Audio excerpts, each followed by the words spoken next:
بینەران سڵاتان لەبێ و ئەم کاتتان باش لاڵقەی شتری بەرنامەی ئەڤڕۆ ڕاستەوخۆ لەگەڵتانین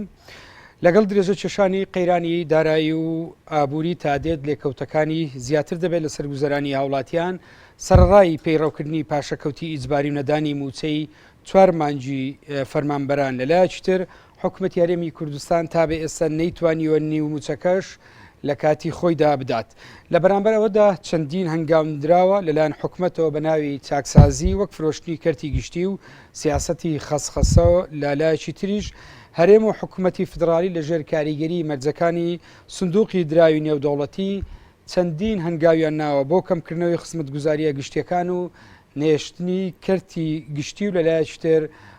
فەڕستکردنی باج یان لە هەوڵی فەڕستکردنی باجن لەسەر چەندین بوارکە پەیوەندی بە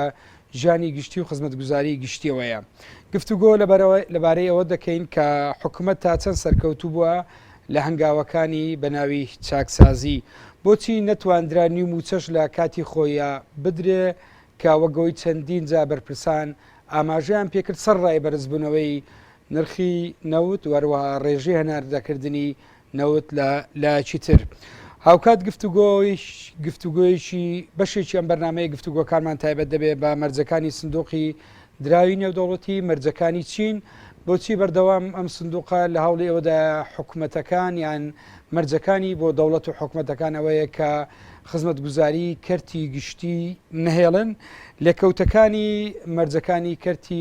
مەرجەکانی سندوقی دراوی نێودەوڵەتی لەسەر هەرێمی کوردستان و عێراق و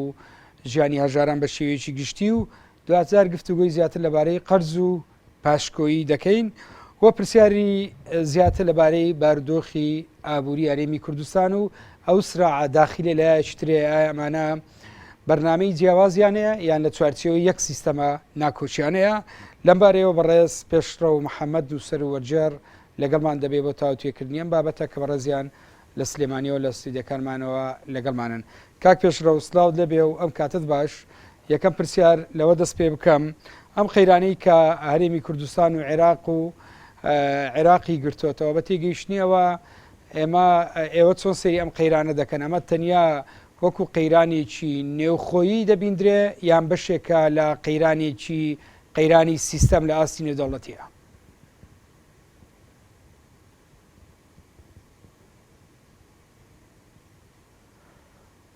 بەڵێ زۆر سپاس کاکیوە لە ڕاستیدا ئەم قەیرانی ئەم دواییە کە ئیسا هەرێمی کوردستان و عێراق و ناوچەکەی بەگشتی گرتوتەوە بە تەنها بریتی نییە لە قەیرانێکی ناوخۆیی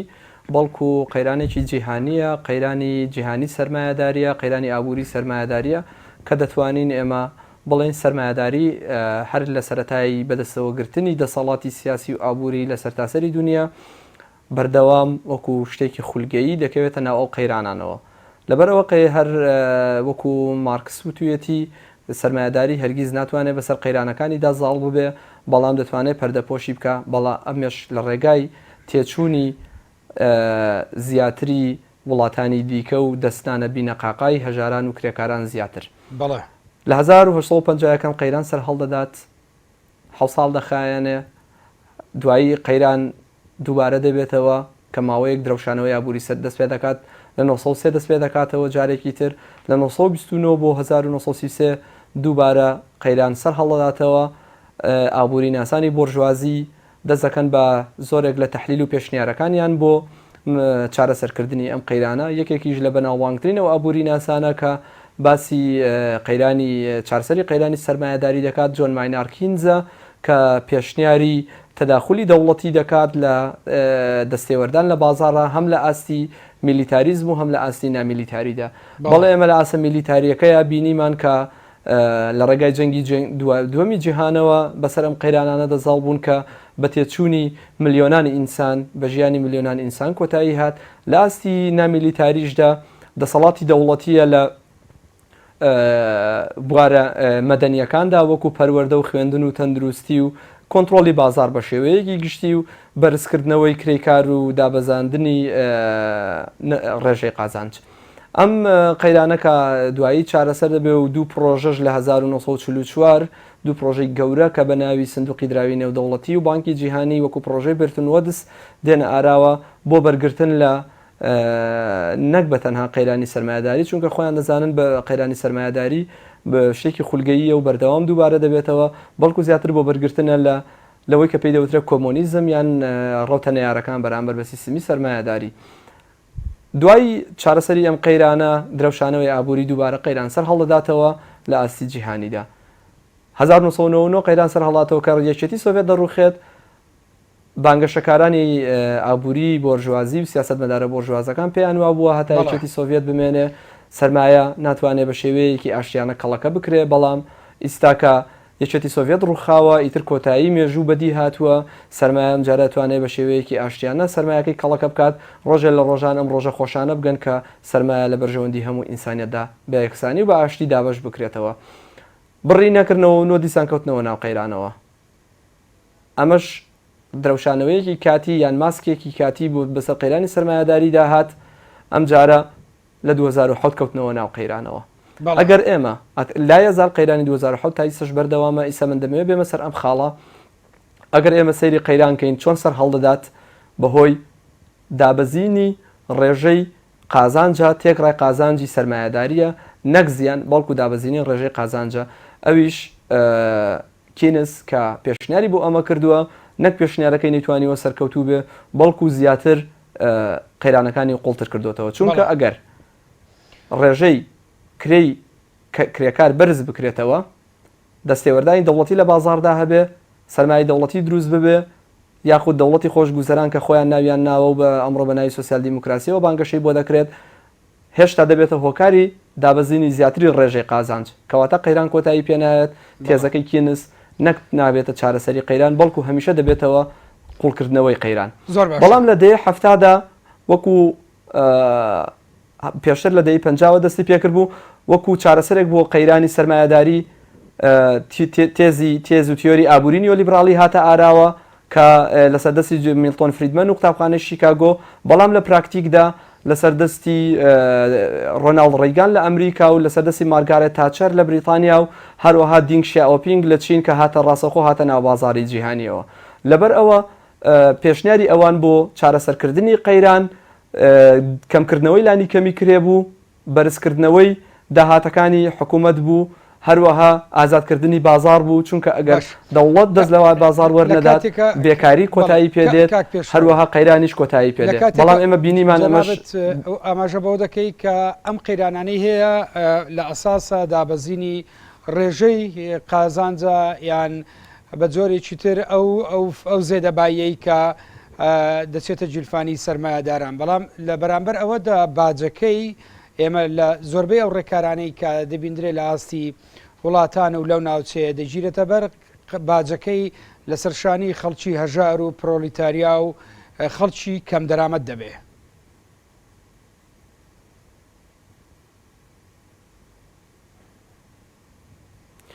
بەڵێ وەکو باسم کرد، ئابووری نیۆلیبراڵی کە لە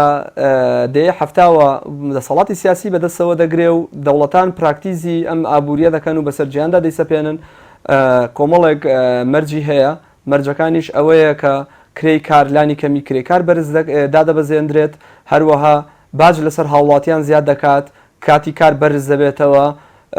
ئینسان بۆ بەدەستخستنی هەموو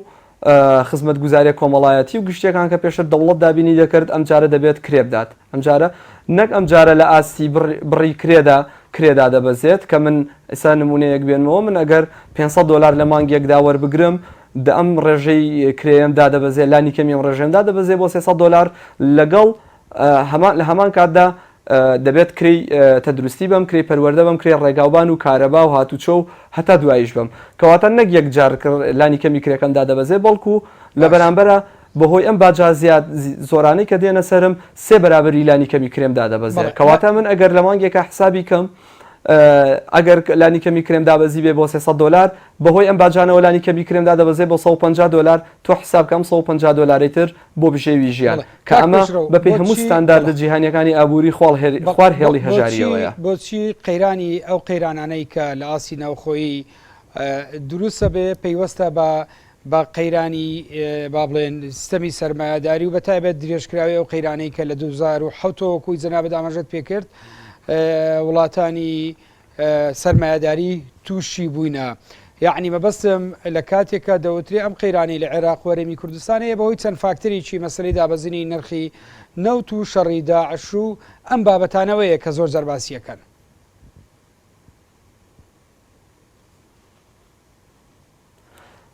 زۆر باشە. سەرمایهداری سیستمێکی جیهانیە. سەرمایهداری کە قەیرانەکەی سەر هەڵەدات تەنها بۆ یەک ناوچە نییە. لەبەرەوەی سیستمێکی جیهانیە، لەبەرەوەی سەرتاپای زەوی بۆتە مۆدلی بەرەمهێنانی بۆرژوازی، مۆدلی دەسەڵاتی سیاسی حاکمیەتی بۆرژوازی، کەواتە لە هەر نوقتەیەکە قەیران سەر هەڵدا ممکن نییە نەچێتەوە نوقتەیەکی تر. لەگەڵ ئەوەشە لە بەرامبەرە ئەگەر زۆرێک لە وڵاتانە کە هێشتا قەیرانیان بۆ نەگوازراوەتەوە دەوڵەتە ئیمپریالیستە گەورەکان بۆ چارەسەرکردنی قەیرانی ناوخۆیان جوگرافیای گواستنەوەی قەیران دەهێننە پێشەوە. یەکێک لەو چەمکانی کە ئەمڕۆ زۆر بەکاردێت جوگرافیای گواستنەوەی قەیرانە و مارکسیش ئاماژەی پێداوە قەیران مادام نەتەوەکان هەمووی بەرەو یەک تاکنەتەوە و بەرەو یەک تاک مۆدلی بەرەمهێنان و یەک مۆدلی سیاسی و ئابووری دەبرێن زۆر طبیعی و ئاساییە کە لە هەر ناوچەیەکی دوورەدەست لە باکوور قەیران سەر هەڵدا لە باشووریش دووبارە ببێتەوە. بەڵام ئەمە هەندێک جار دەستیشی لە پشتەوەیە ئیمپریالیستەکان بە مەبەستەوە ئەمە دەکەن وەکوتم لە ڕێگای گواستنەوەی جوگرافیای قەیرانەوە هاتن لەم منتیقەیە لەبەر ئەوەی لە دوای 2023 و عێراقیان کرد هەر بەگشتی ئەم ناوچەیان کردە وڵاتی تاک بەرەمهێنەر، وڵاتی بەرەمهێنانی نەوت، هەناردەکردنی نەوت بۆ دەرەوە، کەواتە زۆر ئاساییە کە قەیران لە ئەمریکا سەر هەڵئەدات لە عراقیش بیگرێتەوە بۆ ئەویش بە هێنانە خوارەوەی نرخی نەوت بە وەکو فشارێک بۆ سەر دەوڵەتی رووسیا چونکە دەوڵەتی رووسیا بڕی تەواوی نەوت و گازی ئەوروپای دابین کردووە. ئەمڕۆ هاتن لە ڕێگای گواستنەوەی جوگرافیای قەیرانەوە لە ڕێگای شەڕ و شۆڕەوە شەڕەکەیان خستە ئەم منتیقەیەوە سووریایان وەکو خاڵێکی سەرەکی بەکارهێنا بۆی بتوانن نەوت و گازی قەتەر و سعودیە لە ڕێگای سووریا و تورکیاوە بگەێنێتی ئەوروپا ئەو فشارە سیاسیە کە لە سەر رووسیا هەیە بیگوازنەوە. هاتن نرخی نەوتیان دابەزاند بەرامبەر بە دۆلار.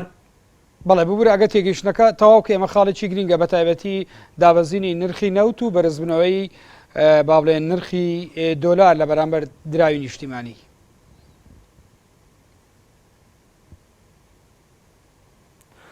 بەڵێ چونکە وەکو باسم کرد ئەم وڵاتانە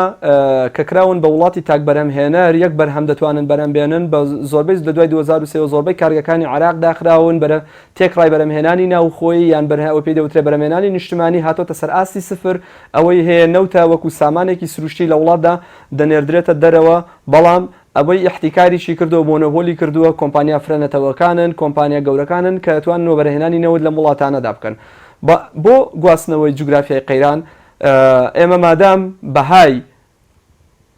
بەهای ئێمە ئەو بەهای کە لە ڕێی ئابووری هەمانە نەوتە بەرەمهێنانی نەوت و هەناردەکردنی بۆ دەرەوەیە بەرامبەر بە دۆلار زۆر طبیعی دەتوانین ئەم قەیرانە لە منتیقەیەشدا دروستکەین لەم ناوچەیە بەهێنانە خوارەوەی نرخی نەوت بۆ 20 دۆلار یان کەمێک زیاتر لە بەرامبەردا بەرزکردنەوەی دۆلار بۆ 129,000 دینار و 129,750 کە لەم ڕۆدا ئاخیر نرخی دۆلارە. ئەگەر تێچوونی هەناردەکردنی نەوت لە ساڵانی ڕابردوو هەر بەرمیلێک 6 دۆلار بوو بێ توانی بێتی داهاتی ناوخۆیی دابین کاوەکو کەرتە گشتیەکان و هەموو کەرتەکانی تر کە کەرتی گشتی بوون بە گشتی لێرە کەم ڕێژەی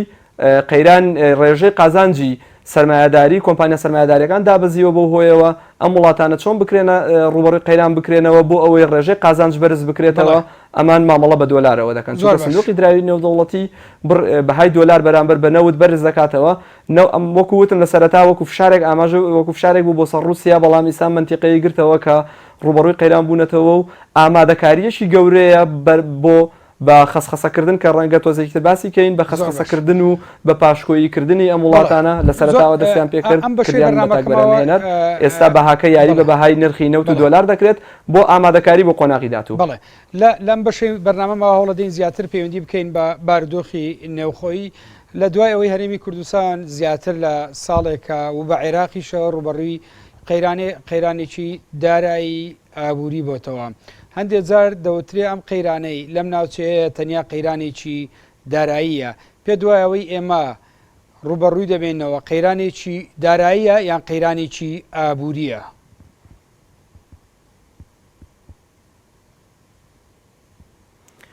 بەڵێ بەگشتی بۆ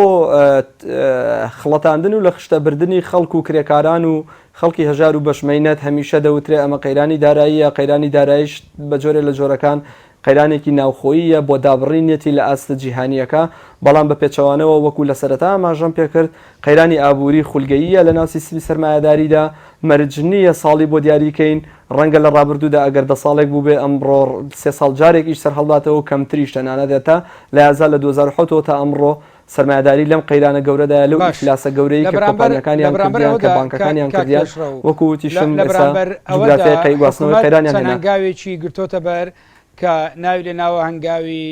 چاکسازی و بۆ ڕوبەڕووبوونەوەی ئەم قەیرانەی هەیە لە هەرێمی کوردستان تەنانەت لە عێراقیشدا لە نەدانی موچەی فەرمانبەران بۆ 4 مانگ سەری کێشە و لەلایەکی تر کەمکردنەوەی موچە بۆ نیوە یانەوەی پێدەوترێ پاشەکەوتی ئیجباری. ئێستا ناتواندرێ ئەم نیوێش لە کاتی خۆیە بدرێ. ئەم هەنگاوانە چیمان پێ دەڵێ بۆچی لەلایەکە کۆمەڵێک هەنگاو کە لەسەر حیسابی خەڵکە دەندرێ و دواتر یعنی سەبر ستێپ بای ستێپ ناتواندرێ بەڵێنەکان جێبەجێ بکرێکەوەی بەوەی ئێساشێ ناتوانن نیو موچەش بدەن بە خەڵک.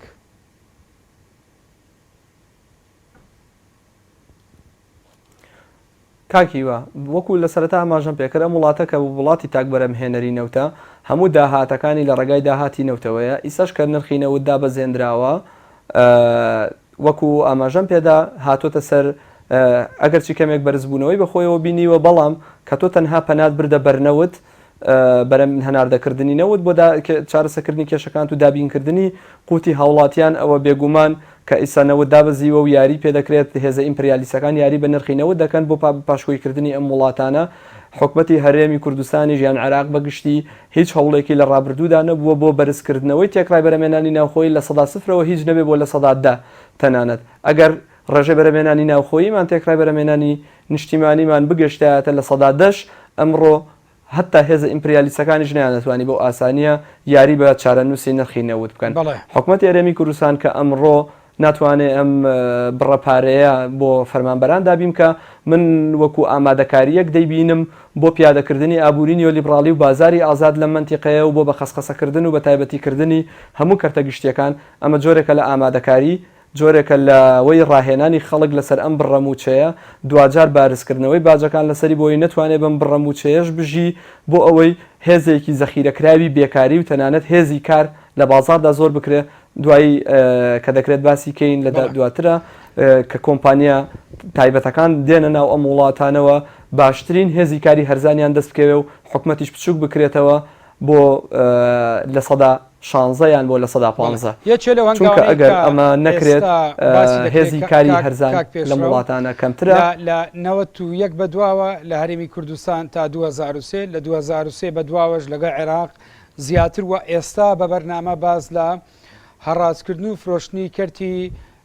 گشتی دەکرێت و سپاردن و فرۆشتنیەتی بە کەرتی تایبەت لە بەرامبەرەوە هاوڵاتیان. خاڵی دووەم ئەوەیە کە بەرزکردنەوەی ڕێژەی باجە. ئەم خاڵانە چ پەیوەندیەکی کە بە بەردەوام قەیرانانی لە وڵاتان کە دروست دەبێ تەدەخلی سندوقی دراوی نێودەوڵەتیان هانە بۆ ئەم سندوقە دەبدرێ چ پەیوەندێکی بە سیاسەتی ئابووری نیولێبرالیزم و مامەڵەکردنە لەگەڵ سندوقی دراوی نێودەوڵەتی.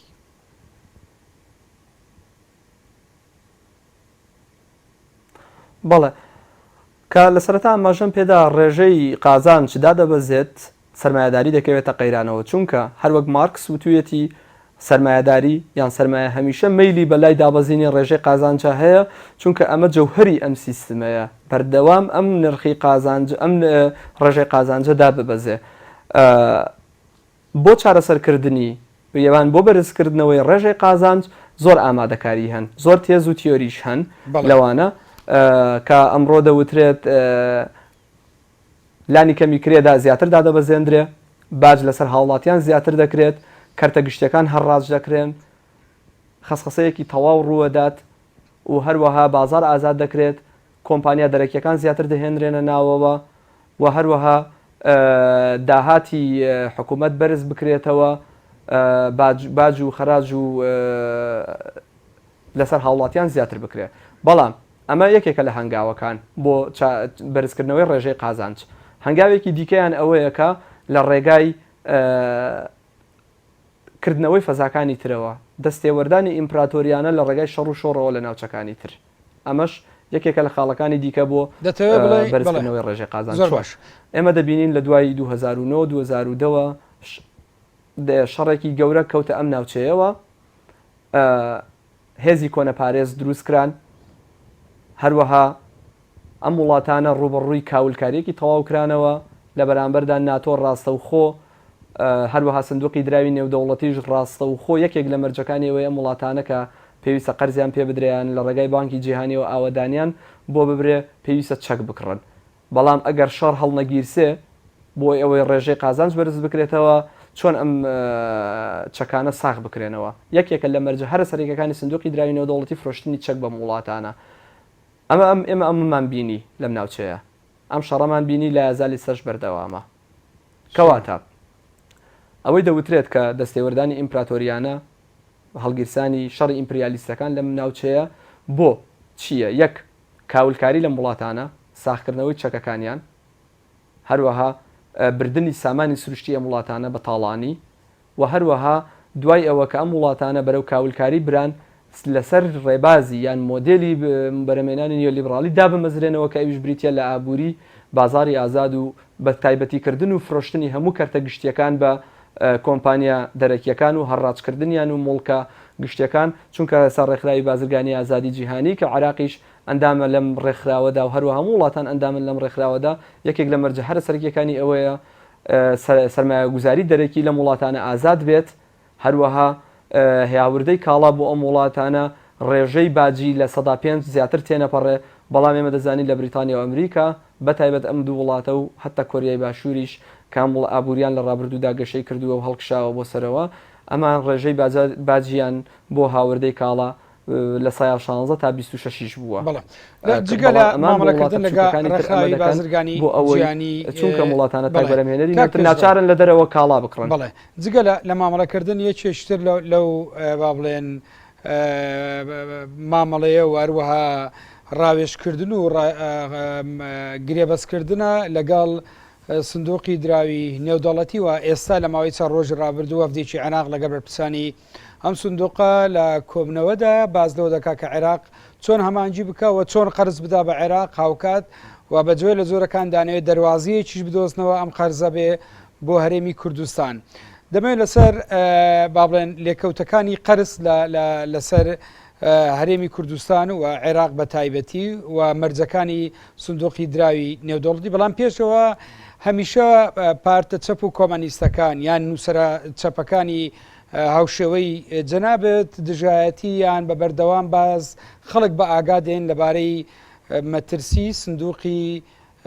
عقلیەت و یان مامەڵەی سندوقی دراوی نێودەوڵەتی. ئەم سندوقە چ ڕۆڵێک دەجێڕێ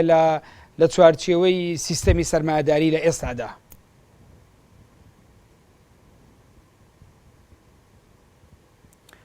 کاکیوە سندوقی دراوی نێودەوڵەتی کەوتم لە 44 دامەزرێنرا دەستگایەکی گەورەی سیستمی سەرمایه‌داری و پاڵپشتێکی گەورەی ئیمپریالیزمی جیهانیە کە دامەزرا. ئەم سندوقە بۆ لە هەنگاوی یەکەما بۆ بەرگرتن لە کۆمۆنیزم بوو، هەنگاوی دووەم بۆ بەرگرتن لە ئاڵوگۆڕی شۆڕژگێڕانە بوو لە زۆربەی ئەم وڵاتانە کە ڕوبەڕووی هەژاری و قەیرانیدا ئابووری کرابوونەوە ڕوبەڕوویان ببوونەوە. جەوهەری ئابووری نیۆلیبراڵی کە ئەمڕۆ سندوقی دراوی نێودەوڵەتی یەکێکە لە دەستگا هەرە گەورەکانی بریتە لەوەی کە بۆ ئەوەی زۆرترین ڕێژەی قازانج بەدەست بێ پێویستە ڕێساکان لەسەر بازار لا ببرێن، بە تایبەتیکردنی کەرتە گشتیەکان بێ، کردنەوەی دەواازەی وڵاتان بێ بەڕووی سەرمایە گوزاری دەرەکی و هەروەها ئەمە شتێکە کە بەڕێوەبەراتی ئەمریکادا بە گشتی ئەمڕۆ لە بەڕێوەبەراتی ئەمریکا دەکرێ و بانکی جیهانی و ڕێکخراوی بازرگانی جیهانیش لە دەستی ڕاست و دەستی چەپی ئەم سندوقان. ڕۆڵی سندوقی دراوی نێودەوڵەتی بانکی جیهانی شەوەیە پێدانی قەرز بدا بە وڵاتان و وڵاتان مەرجدار بکات بەوەی ئابووری نیۆلیبراڵی هەڵبژێرن. ئابووری نیۆلیبراڵی ژۆک وتم ئەگەر ئەم کەرتانە نەفرۆشرێن بە کۆمپانیا دەرەکیەکان مڵکەکان نەفرۆشێن بە کۆمپانیا دەرەکیەکان هێزی کاری هەرزان دروست نەبێ حکوومەت بچووکنە بەڵێ کۆمپانیا فرەنەتەوەکان کە بەگشتی ئەمڕۆ چەند کۆمپانیایەک دەستیان بەسەر ئابووری جیهاندا گرتووە و تێکڕای بەرەم ڕێژەی نیشتیمان داهاتی نیشتیمانی تەنانەت 500 کۆمپانیاش لەم ڕۆدا بە ڕێژەی 1970 کە هەروەکو یەکێک لە بیرمەندە هاوچەرخەکانی ئەمڕۆ دەڵێت ئەگەر ئەمە وڵاتێ هەوڵ بەم وڵاتێک پێک بێنن دەبنە یەکێک لە وڵاتە هەرە گەورەکانی بەڕێوەبردننی جیهان کەواتە سندوقی دراوی نێودەوڵەتی چی دەکات دەیەوێت ئەم وڵاتانە ڕوبەڕووی قەرز بکاتەوە چۆن وەکوتم کە قەیرانەکە لە ڕێگای جوگرافیایی گواستنەوەی قەیرانەوە گوازرایە بۆم ناوچانە تووشی وێرانکاری بوون ئەم کاتە ڕۆڵی بانکی جیهانی دێتە ئاراوە کە دەستی ڕاستی سندوقی دراوی نێودەوڵەتیە بە پێشنیاری بنیادنانەوەی ڕێگاوبان و باڵەخانەکان و کەرتی کارەبا و هەتا دوایی پێشنیار دەکات بۆ وڵاتانە ئەم کۆمپانیانە ئەم بنیادنانەوەی بکەن کە سەری داهاتی ناوخۆی وڵاتانە دەکەن و بەرەو وێرانی ڕۆشتون بڕی ئەم داهاتیە وڵاتانە بەشی ئەوە ناکە سندوقی بڕێخلای بانکی جیهانی پێشنیار دەکات کە ئەم وڵاتانە قەرز وەربگرن لە سندوقی دراوی نێودەوڵەتی بۆچی بۆی بتوانن ئەم بنیادنانەوەیە بەرەو پێشەوە بەرن بەڵام خۆشیان لێک دنیا ڕاوێژکاری ئابووریان هەیە کە دەیانێرن بە بەبستەوە بۆ وڵاتانە ساڵهای ساڵە لە قوتابخانەی شیکاگۆ و هەندێکیان هەرێمی کوردستان و لە عێراق لیبراڵەکاندا پەروەردەکراون ڕاوێژ بە سەرۆک و سیاسەکانی ئەم وڵاتانە دەکەن بەڵێ ڕاوێژ بەم سەرکردە و سیاسەکانی ئەم وڵاتانە دەکەن کە قەرز وەربگرن هەتا تەنانەت دڵنیاییش دەدەن بەم سەرکردانە کە بە پێی بەرەمهێنانی ناوخۆیی دوای ئەم بنیادنانەوەی دەتوانن لە ماوەی ئەگە گریمانەی دیای بنێم لە ماوەی 10 ساڵدا قەرزەکە بدرێتەوە بەڵام خۆیان ژێربەژێر بە وردی ئاگاداری ئەوەن کە ئەم قەرزانە ناکرێت لە ماوەی تەنانەت 20 ساڵیشا بدرێتەوە لەگەڵ هەر ساڵێکی زیادکردنی نەدانەوەی قەرز سوی زیاتری دێتە سەر هەروەها ئەگەر ئەم ساڵانە زیاتر بوون مەرجی زیاتر دێتە پێشەوە مەرجەکانی پێدانی با من لە مەرجەکانەوە دەست پێ بکەم مەرجەکانی پێدانی قەرزی سندوقی دراوی نێودەوڵەتی بەم وڵاتانە یەک دەبێت کارتە گشتیەکان بفرۆشرێن دوو دەبێت حکوومەت بچووک بکرێتەوە سێ دەوڵەت دەست لەسەر بازار هەڵبگرێت چوار دەبێت باج لەسەر هاوڵاتیان زۆر بکرێت ئێمە ئامادەکاری ئەوەشمان بینیوە لە کوردستانە کە بەپێی هەموو یاساکان دەبوو ئاسیاسیال و کۆڕەکتیلیکۆم خۆیان ئەم باجە بن کەچی ئەمە 2 ساڵ زیاترە هاوڵاتیان باجەکە یێدەن بڕی قەرزی بڕی ڕێژەی کڕینی کارتی ئاسیاسیال و کۆڕەکتیلیکۆم بەرز کراوەتەوە دوای ئەوە باجەکان دێنە سەر چی ڕێژەی کارەبا بەرز دەبێتەوە کە بوو بە کەرتی تایبەت تەندروستی ئەم جارە بە هیچ جۆرێک تۆ ناتوانانی لە نەخۆشخانە گشتیەکاندا دەرمان و چارەسەر وەربگریت چەند پارەت زیاتر بێتوانی زیاتر بژی پەروەردە دەبێتە کەرتی تایبەت هەتا ئەمەش دەستی پێکراوە بە گشتی هەتا لە چەند ساڵێکە هەم تەندروستی و هەم پەروەردەش دەستیان پێ کردووە کە نەخۆشخانە گشتیەکان و خوێندنگا گشتیەکانیان بە جۆرێک بەرەو ڕسوابوون و کاولکاری بردووە لە بەرامبەرە هەتا دکتۆر و مامۆساکانیشیان هانداوە کە بتوانن لە دەرەوەی نەخۆشخانە کاتی بەرنامەکەمەوە کەواتە ئەمەی لەو ناوچەیە دەگوزارێ بە تایبەتی کە پێشتر باز لە با بڵێن سیاسەتی داژیکارانەی ئیمپرالسی دەکرا لە ڕێگای سەرباز و عسکرەوە ئێستا ئەم سیاسەتە گواستراوەتەوە ئەم داگیرکاریە بەردەوامە بەڵام شێوازەکەی گۆڕاوە لە ڕێگای ئابووریەوەیە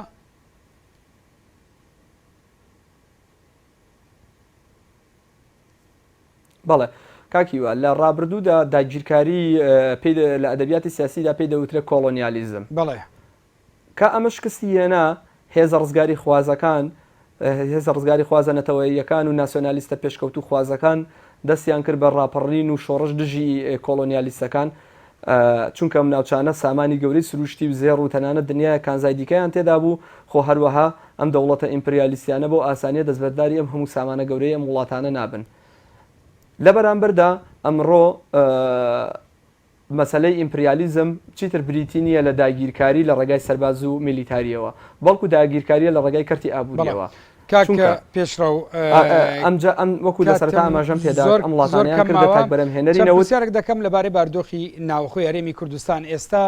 ئیتلافی حکومڕانەوەی بینیمان یعنی بە بن بەس گەیشتن چ لە چارەسەری کێشە سیاسیەکان چ لە چارەسەری کێشە ئابوووریەکان هەر با بڵێن ماوە ناماوە خەڵک مەشغوڵەکرێ بە بابەتی جۆراوجۆر لەلایەک ڕێککەوتنی دوولایانی سیاسی کە ئەعلام ماشێنێکی ئەعلامی بۆ بەگەڕ دەخرێت کە ئەمە وەکو مژدەیەک بۆ چارەسەری لەلایەشتر لایەنێکی تر دەیەوێ مژدەی تر یعنی لاانەکەی تر مژدەی تر بە خەڵک بدا دەمەوێت بڵێم ئەوەی ئێستا هەیە بۆ خەڵکی هەژار و بەشمەینەت و با بڵێن کرێکاران ئەم ئیتلافی حکومڕانە بەم عقلێتەی لە دەرەوەی سیستەمی سەرمایهداری دەتوانێت یعنی لە دەرەوەی سیستەمە ئەمان تا چەند معالەجەکانیان هەنگاوەکانیان بە ناوی چاکسازی لە خزمەتی خەڵکدا بێ سەرڕای ئەوەی کە هەمویان بەشدارن لەم کابینەیە بەڵام لە هەندێک شتی شکلیە ناکۆکن ئایا لە شتە جەوەریەکان جیاوازیان هەیە؟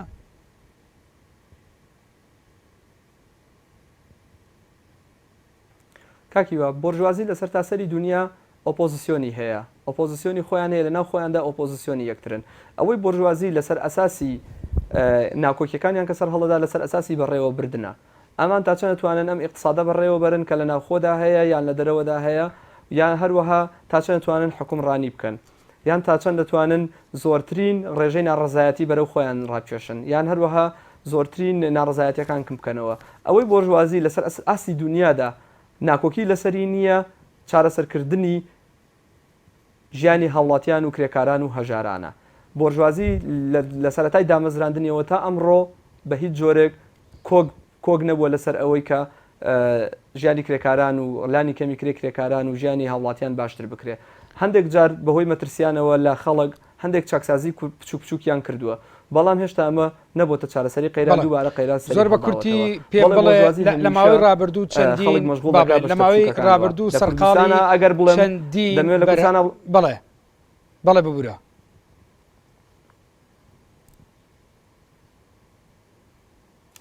لە کوردستاندا بەگشتی بۆرژوازی لەسەر ئەوە کۆکن کە هەمویان هەتا ئیساش بە هیچ جۆرەکی زەنگۆیەک نییە لەسەر ئەوەی سندوقی دراوی نێودەوڵەتی کە قەرز زۆر بگرن هەمویان شانازی پێوە دەکەن کە حکوومەتی هەرێمی کوردستان توانیویەتی متمانە لە ئاسی ژیانی بەدەستبێنێ بۆ قەرز بەڵکو خۆشیان دەزانن ئەمە ژیانی هاوڵاتیان وێرانتر دەکات دوا پرسیار ژیانی زۆر بە زیاتر دەبێت پارەمان هەبێت لە ماوەی ڕابردوو جەنابتان سەرقاڵی چەندین بەرهەمی گرنگی مارکس بن و وەرتان جێراوەتەوە لە زمانەکانی ئینگلیزی و ئەڵمانی بۆ سەر زمانی کوردی لە میانەی ئەم سەرقاڵیتان بە تێزەکانی مارکس و ژیانتان لە نێم ئەم قەیرانانەی ئێستا چیتان لە گەڵاڵە بووە لەبارەی ئەم بارودۆخە لەبارەی زەرورەتی ئەلتەرناتیڤی سیستەمی سەرمایهداری لە ئێستادا؟